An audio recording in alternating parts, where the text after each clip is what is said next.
The hate Trump media mob, they're up to the same old tricks all week. They have been breathlessly pushing yet another anonymously sourced, unverified rumor. When will they learn about the contents of the Mueller report? We're going to address the hysteria in just a moment. They just keep lying, making it up. All right, but first, we have actual news to report. The crisis at our southern border is now spiraling out of control. Wait till you see the video we have for you tonight exclusively for Hannity. And President Trump put Mexico on notice. Take a look. We're going to give them a one-year warning. And if the drugs don't stop or largely stop, we're going to put tariffs on Mexico and products, in particular cars. The whole ball game is cars. It's the big ball game. With many countries, it's cars. And if that doesn't stop the drugs, we close the border. Government of Mexico must be held accountable. Interestingly, they have some of the toughest laws against the illegal immigration of any country. Now, they have 1 year now to get their act together. But really, the answer is securing our southern border can no longer wait. And today, during a raid, ICE agents, look at this, they arrested 280 illegal immigrants working at only one company in Texas, the largest work site operation in more than a decade. In Louisiana, a previously deported illegal immigrant was arrested, get this, on more than 100 child sex crime charges, including sexual battery of a child under the age of 13. Illegal immigration is seeing a massive spike. Ports of entries are overwhelmed with traffic. They believe Trump is doing this because they see it. And our federal government's catch and release program, sadly, is expanded. That means thousands of illegal immigrants are simply just let free in the United States pending a court date that they'll never show up at.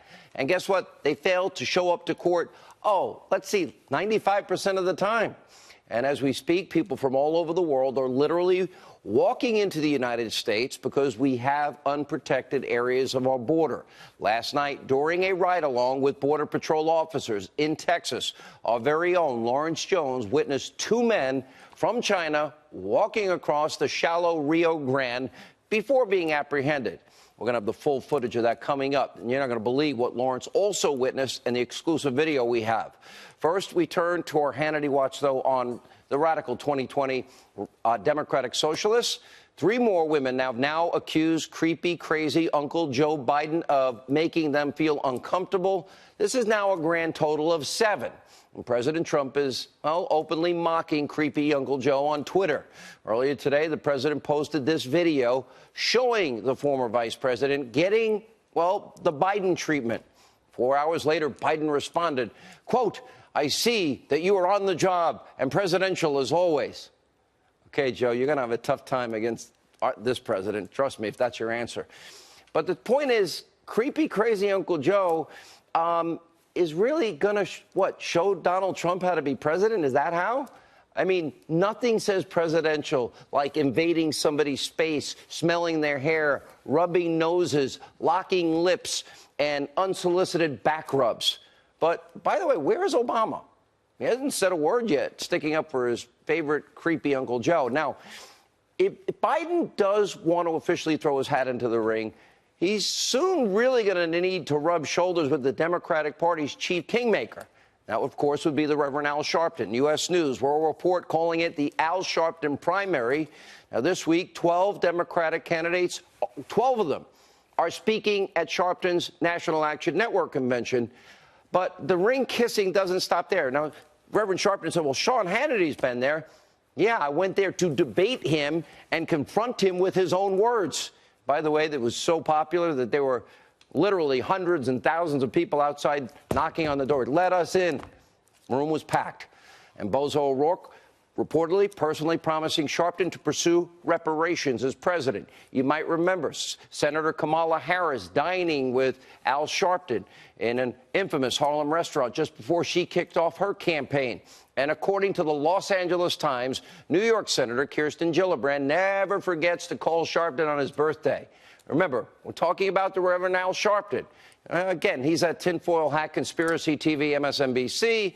Got to start promoting really controversial things, like in the Tawana Brawley case or Freddie's Fashion Mart on 125th Street in New York. Also accused of fomenting violence, if you remember, against Jewish Americans during the '91 Crown Heights riots in New York City, saying, quote, if the Jews want to get it on, tell them to pin their yarmulkes back and come on over to my house.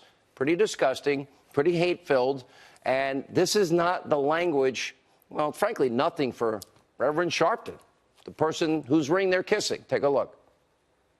I'm tired of the mac and beef. You ain't nothing. You a punk. Now come on, do something. We the best chicken fries in the universe. But we don't go buy some kind of sandwich chicken. Folks was in the cave when we had built empires. We learned to admire them, but they knew to admire us. We built pyramids before Donald Trump ever knew what architecture was.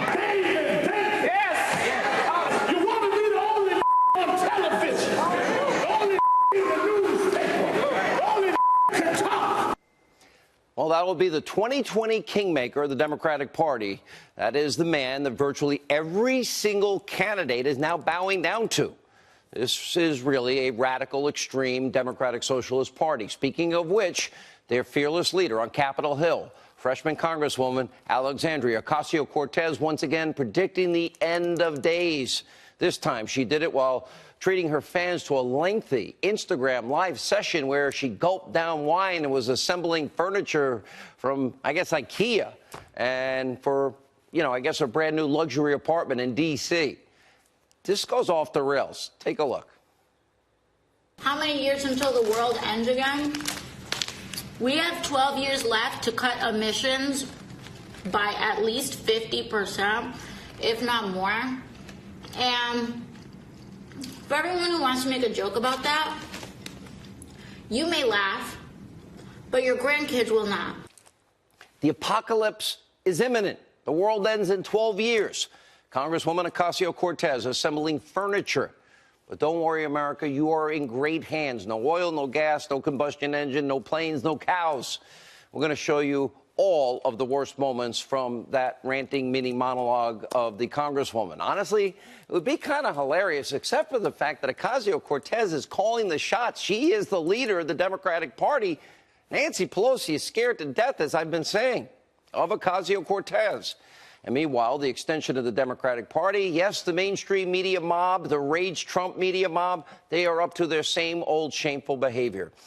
After spending over 2 years reporting nothing but baseless rumors, conspiracies, anonymous sources, wild speculation, Trump, Russia, collusion. Yes, the media mob ended up looking pretty stupid and very partisan. As it turns out, there was no collusion, none. That's clear. Robert Mueller determined that. And there was no obstruction. It was all a giant hoax perpetrated by Trump haters. But that's not stopping these same outlets from doing the exact same thing and starting all over again. We had an FBI investigation, 2 congressional investigations, and the Mueller report. Washington Post, New York Times, both reporting that some on Mueller's team are claiming the special counsel's findings are actually more damning than what the Attorney General Barr revealed in his summary, and that the report will show that Trump maybe did commit obstruction in some ways.